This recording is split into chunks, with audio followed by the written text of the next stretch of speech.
Good evening, everyone. I'm meteorologist Dave Snider with you on this 5th of June. As always, we encourage you to stay up to date with your local weather information. You can do that easily by calling the 1-800-472-0391 phone number. That's your Alaska weather information line.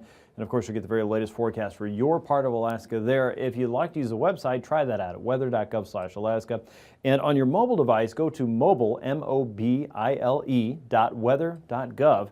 And then type in your village, your city, or your zip code, and you'll get your local forecast there. Very easily from that mobile device, you can scroll to the satellite picture, the radar picture, or some local weather observations in your area. I find it pretty easy to use here in Anchorage, and we'd love to know what it looks like when you try that out in the bush, say in Bethel or perhaps up or in Tanana. If you can't find what you're looking for, please let me know. david.snyder@noaa.gov is a really easy way to reach me on email. And of course, I'd love to see pictures from your part of Alaska. If you're out there rolling through the woods and find something interesting or just have the most spectacular view of the mountains, we'd love to see that, and we'd love to share that so everybody else in Alaska can see it as well. Let's get on with the show here, and the hazardous weather outlook as we get into the evening and overnight hours is still focused on the flooding around the Colville and the Kuparik rivers there. It sounds fairly minor at this point, but some of the bridge access points there along the Kuparik are seeming to have some water very close to, if not over them. So there is certainly some flooding, and the ice jam there has been backing some of that up along with Colville. So until some of that releases, we're not going to see a huge change, but that is what we're looking at across the central Beaufort Seacoast through tonight, and we expect that to continue as we head into tomorrow and probably the next day as well. The breakup map is centered on that region. Tuesday's update there includes at least some open water there, so there are some changes. We're waiting for that to finally flush out right along the coast there for the Kuparik and areas to the west. So watch for changes there, but as far as breakup goes, we're just about done. So hold on. Fire danger, though, is where we're starting to see a little bit more of a change. And up around Point Hope in the western parts of northwestern Alaska, we are seeing dry enough conditions there to support wildfire. The smoke jumpers, of course, working a fire near Point Hope at this point. And around Fort Yukon, you can see drier conditions expanding once again across the middle and upper parts of the valley. In south central, the Copper River Valley is a focus, as well as areas just very close to Glen Allen and Gulkana. And then the extreme southern end of the Matanuska and Susitna Valleys, just right along the Cook Inlet region there, it would be a focus for today and probably tomorrow. As always, be extra careful with fire. If you are open burning, make sure you're checking with your local fire officials and check the weather forecast for sure. If it's going to be a really breezy, blustery kind of day, burning is probably not going to be a very good idea where you are. So be careful and be mindful of who's around you and what else is around you in case something gets out of control. Let's take a look at the visible satellite picture. Here we go. And you'll notice several areas of low pressure here. One of these working its way up out of the eastern northern sections of the Pacific, moving toward Haida Gwaii. This is going to push more rainfall into southeast.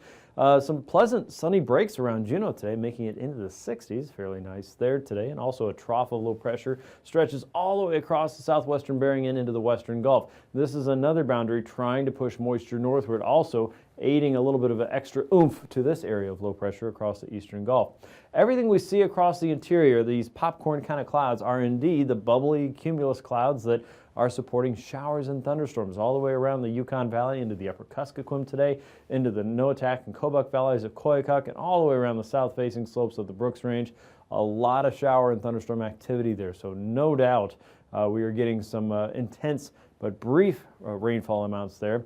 The other problem with that, though, is that's probably new fire starts for some community somewhere. Lightning has hit the ground, and we'll just have to wait and see what happens. Hopefully the rain will snuff it out. But we know that this is kind of the season for that to happen, and you can see that clustering of thunderstorms across the middle and upper Yukon this afternoon. A general east to westerly flow. The strongest winds in the next couple days probably will be out here across the southern parts of the Panhandle as that low pressure system is moving up. But the other side of that is we have high pressure up across the Arctic. That's pushing that northerly wind in over the ice up against the coast where things are fairly wet and swampy at this point, and no question about it, fog is going to be pretty predominant weather pattern for the next several days. You may catch a little bit of a break as we head into Thursday, but it doesn't look like the overall trend is really going to be one that clears the fog away at this point. Out across the west, low clouds and stratus, kind of hit and miss. High pressure is actually trying to set up across the central Bering Sea, which would be a really big game changer, at least for a day or two, if something like that were to occur. But if that happens, you might be able to see a few more breaks here across the central Bering. Out across the west, showers across the northern Yukon Delta today. Light rainfall around parts of Kodiak Island into the northern Gulf and Prince William Sound. Low pressure sitting across the central and eastern parts of the interior. And generally on the north side of that is where it's been hotter and more unstable, and the atmosphere's had a lot easier time bubbling those clouds up and getting those showers and storms going fairly early today, in fact. Here's our low just south and west of Haida Gwaii. That's at 994 millibars. That's tracking north and northeast, so this will be pushing its front closer to places like Craig and Klawock and eventually up towards Sitka as we go through the next couple days here. Not really a really strong storm, but possible you get a gale out of this as it picks the winds up here across the southern outer coast. 994 millibars is what you'll end up with tonight. Some light rain showers up north, maybe some light rain down around Clarence Strait and the outer southern coast. Low pressure across the interior, probably keep a few areas of shower and thunderstorm activity going into the early evening hours. But showers will be the most likely event as we head into the upper Kuskokwim and Bristol Bay region, the Alaska Peninsula, and the eastern chain through the rest of tonight. Areas of fog certainly expected. It should be counted on for the northern parts of the Arctic coast all the way through the Beaufort Sea coast and then all around the Horn into the northern Bering Strait, St. Lawrence Island as well. Low pressure still in charge out west. High pressure retreats just a little bit here, but you can kind of see the ridge trying to work its way in from west to east as we go through tonight's weather. Looking at Wednesday, low pressure pulls out into the central Gulf a little bit more, and that will keep some of the strongest winds probably away from southeast, but you can still see a decent southerly flow working its way in. The trough working a little bit further northward, not quite to Port Alexander at this point on Wednesday, but by and large, you can see that south and easterly wind will be bringing wetter air into the region and probably bringing the winds up. So once again, pay attention to the forecast if you're heading out there in central and southern parts of southeast. Showers and thunderstorms will be widely scattered across the central and eastern interior as we go through your Wednesday.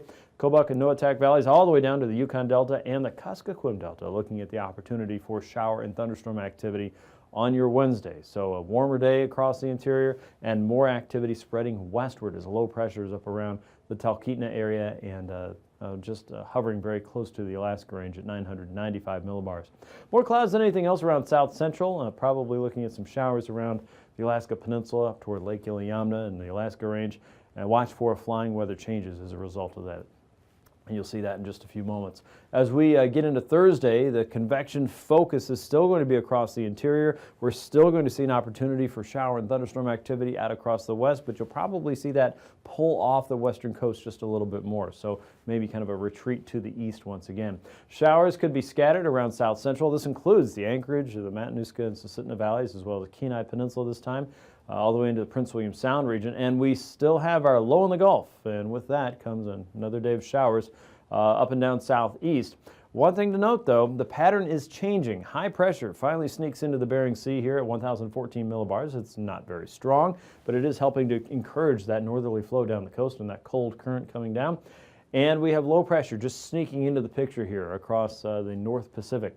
Over the next 7 to 14 days, we'll need to keep our eyes peeled for what's coming out of the North Pacific, as there are hints of some pretty strong weather systems moving their way off of eastern Asia. Nothing firm, nothing solid yet, but something to keep an eye on there, especially if you're in the chain, the Alaska Peninsula, or the West Coast.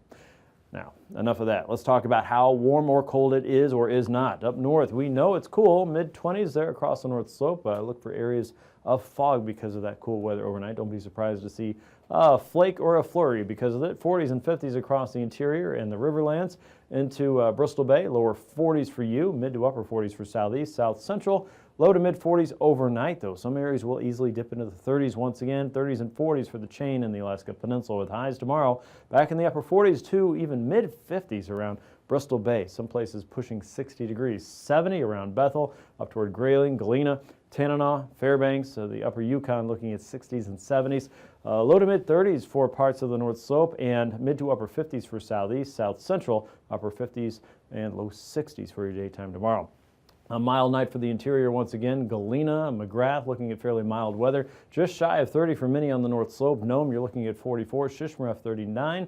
Kivalina and Kotzebue in the mid-40s. Southeast, mid to upper 40s for you. 46 in Kodiak. Cold Bay, False Pass, low to mid-40s as well. And high temperatures for your Thursday.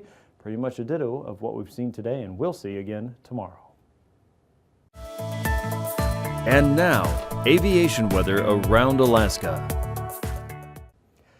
On your flying weather now, IFR will be back across the North Slope. Areas of low stratus, certainly some fog up there, drizzle likely, and temperatures could be cold enough. You wouldn't be surprised to see a flurry or two passing through. Fog and stratus will push its way down into the Bering Sea as well, with the north and easterly flow wrapping around high pressure that's over eastern Asia. And the other factor is a fairly decent low sitting across the region as well, so guiding in a lot of moisture into the Bering Sea. IFR expected across the central chain, the Pribilofs up towards St. Matthew Island, and MVFR sneaking back into the southern inside passage for southeast, and parts of the central and western Gulf, including Kodiak Island and parts of the Susitna Valley and the Matanuska Valley, as well as the eastern regions of the Kenai Peninsula. Here's a look at Wednesday afternoon. Obviously, widely scattered showers and thunderstorms should be expected across the interior and west of the Alaska Range into southwestern Alaska. IFR will push its way east of St. Lawrence Island and north of the Yukon Delta. Will continue with widespread IFR for the Beaufort Seacoast, especially east of Utqiagvik and Barrow, all the way out toward Kaktovik and south through Atkasuk and along the Kaparik River. Look for MVFR conditions across the central and eastern Gulf, and then a lot of that will break up across southeast, but you're going to start to see more areas of MVFR developing, including around Chilkoot and White Pass, and widespread IFR continues out in the west. That creeps eastward Thursday morning. You'll see MVFR sneaking its way into Bristol Bay, parts of Prince William Sound in the Matanuska Valley. IFR is starting to work its way out of the Wrangles, and MVFR fairly widespread across southeast. No big change up across the north. We're still looking at IFR conditions pushing up to Anaktuvik and Adigan Pass as we start your Thursday morning. Widespread convection again possible for Thursday afternoon from the Alcan border all the way out towards southwest and into the interior, let's say, of the Kotzebue Sound region and Kobuk and Noatak valleys. Look for MVFR and some improvement up north, so Thursday afternoon may provide just enough of a break or a hole for you to get through there. So keep your eyes on Thursday in the north coast and across the central and western chain. IFR should be fairly widespread. IFR tries to work its way into Bristol Bay, doesn't quite make it there. Places like Togiak, Dillingham, King Salmon, all keeping a watchful eye on that probably. And Prince William Sound all the way down toward Kodiak Island looking at MVFR. And some improvements in the MVFR across southeastern Alaska, still holding around the Misty Fjords though. Here's a look at your past conditions in detail. Anaktuvik looking for improvements as the day goes on, but just on the north side, of course, there is going to be a fairly heavy swath of IFR that continues for both Anaktuvik and Adigan Pass for your Wednesday. Improvements, as we saw, might be better off on Thursday. Lake Clark and Merrill Pass expected to start at MVFR with improvements throughout the day. Rainy Pass holding at VFR, but showers and storms are going to be possible in the area. Windy Pass starts and holds at MVFR with showers and storms developing in the region throughout the day. Some improvements possible for Isabel, ending up at VFR by the end of the day. Mentasta Pass and MVFR start with some improvements. Showers and storms a little more likely on the northern side, of course. And Tanita Pass, we expect to see MVFR to start your day. Showers and thunderstorms may be possible around the Talkeetnas and eastward. Portage Pass looking like MVFR on the eastern side. Some improvements during the day. The western side looks A-OK as usual. And VFR expected to start the day in Chilkoot and White Pass, but MVFR will likely end it. Freezing levels indicate that most of the interior is at or above 6,000 feet. The surface freezing line right over the north coast and then out across the south and west, you can see this kind of trough of cooler air snaking its way into the Gulf and the Bering, and just south of that, substantial warming trying to work its way north out of the North Pacific. For southeast, your levels between 4,000 and 6,000 feet. Same goes for most of the Kenai Peninsula and the Alaska Peninsula, right there on the edge of around 4,000 feet for your Wednesday morning. For Wednesday, we're watching widely scattered showers and storms again, implying the risk of isolated but severe icing potential in those areas. So watch those updrafts. But south of that will be the main corridor where moisture exists across southeast, the Gulf Coast, into southwestern Alaska and the Alaska Peninsula. A lot of that above 9,000 feet. So it's high up there, and you'll likely be able to get away underneath most of that if you're not being diverted from flying conditions there for IFR. The jet stream right now has got kind of a north and westerly push coming across the Bering Strait and into the central chain, 50 to 110 knots, wrapping around a substantial area of low pressure in the Gulf. And the north side of that has some weaker winds at 50 knots. You can see it's stacked and packed. The strongest winds now over southeast, which is where we're going to be watching for most of the Turbulence issues over the next couple days. Winds over the interior 15 to about 20 knots. Northerlies across the central and eastern chain and the west coast over the Pribilofs maybe as high as 30 knots. 3,000 feet, low pressures in the same place. 35 to 40 knots across southeast. Light easterlies across the interior. Stronger for the western Brooks Range. And northerlies coming over Bristol Bay 15 to 30. Turbulence potential below 4,000 feet for the central and southern parts of southeast. And of course, convection implies isolated but severe turbulence.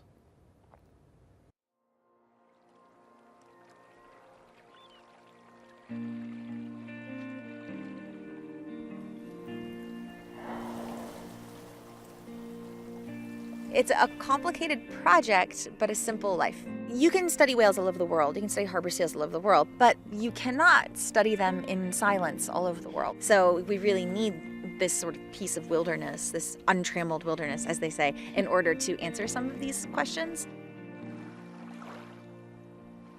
So we've been monitoring underwater sound here in Glacier Bay since May of 2000. And the reason why we're doing that is to understand what the park is like from the perspective of a marine mammal, because marine mammals are very dependent on the natural sound environment. If you sort of bring it back to humans, humans respond to noise in very stereotypical ways, and other mammals do the same thing. So, you know, if you go to a concert with your buddy and if the music's really loud, you're going to talk at a higher pitch. You're going to talk louder, and you might have to repeat yourself. And marine mammals do the same thing if it gets noisy. So we're seeing, you know, just which of those three that they actually do. We're here on Strawberry Island for the entire summer. We sample 8 to 12 hours a day. There'll be 2 people who are on our beach station doing scans, marking each whale in the area, 2 people who are doing focal follows from our tower, which is a temporary tower that we have set up here on Strawberry Island. And then we have 2 people who are in the kayak who are doing fine scale acoustic sampling for harbor seals. Got a harbor seal at 23 meters. Got it? What's our bearing? Bearing is 5822121. Being able to pair what an animal is saying with where the animal is saying it is an amazing data set. It's a hard data set to get. It takes a lot of work, but it can answer so many questions.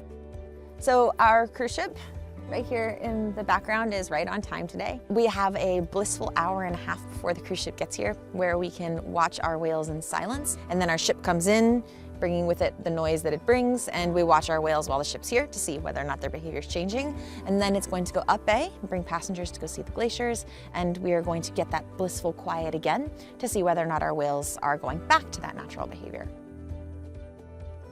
This is the computer that runs our underwater acoustic monitoring. And there's a 5-mile cable from my office that leads out to a hydrophone that's out recording live sounds in Glacier Bay. And if I turn this up a little bit louder for the moment, that's the sound of a male harbor seal roaring because it's the mating season.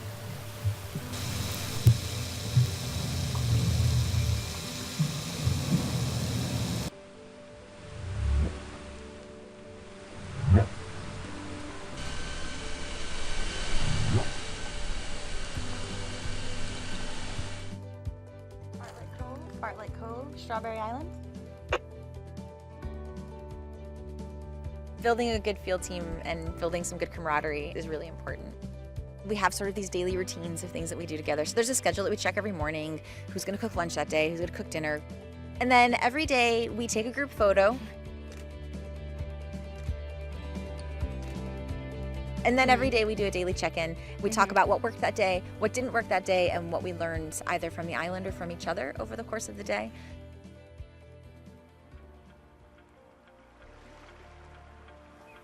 Surface 900600. Last night, there were anywhere from 8 to 10 individuals right along the kelp bed off the point. And we were trying to figure out exactly what they were doing. So as acousticians, Michelle and I got a hydrophone. That seemed like the right thing to do. Put the hydrophone in the water to see what was going on. Well, we dropped the hydrophone and it was so quiet. There was not a single roar. Nothing. We heard nothing. It was just so unusual.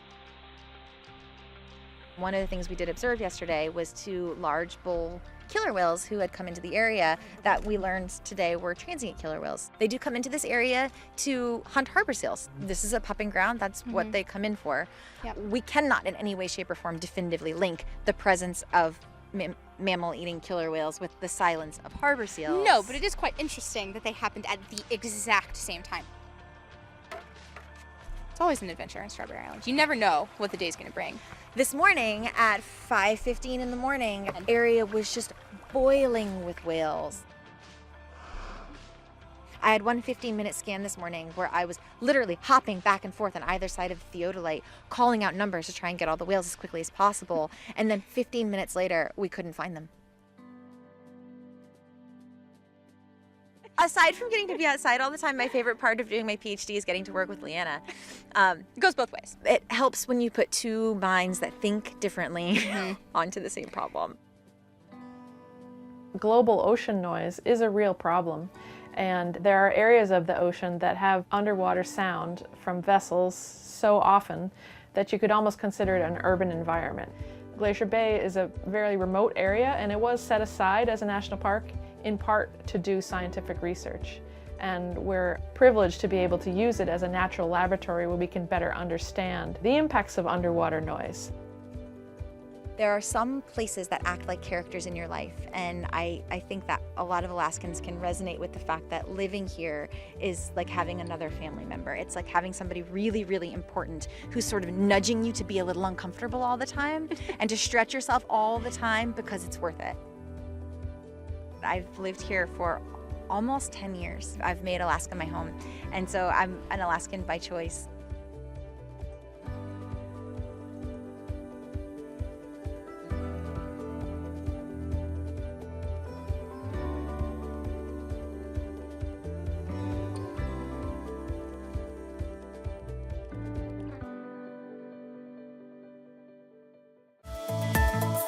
And now, marine weather around Alaska. Time now for a look at your sea ice edge, and on this 5th of June we're still seeing a considerable amount of high concentration of ice just offshore of the Beaufort Seacoast. There are some areas of kind of a marginal ice there from Kaktovik eastward toward Demarcation Point. And then out across the Chukchi Sea, a great deal of open water, but there's still this little kind of a peninsula or isthmus of just kind of holding out toward Point Hope. This is moving around though, so be careful if you're out there still working the ice edge there. Just know that that's still in motion and may not stay exactly in place. For the very latest ice edge information anytime, go to weather.gov/Anchorage/ice, and you can use some of the 5-day outlook tools there, as well as click on the active analysis of the map and find out a little bit more about places that are a little bit closer in on the map here, and then save those locations for future reference. Here's a look at what's going on in southeast tomorrow. Southeasterly winds are picking up. Remember, we've got our low just offshore of Haida Gwaii. It's working its way west and northwest gradually.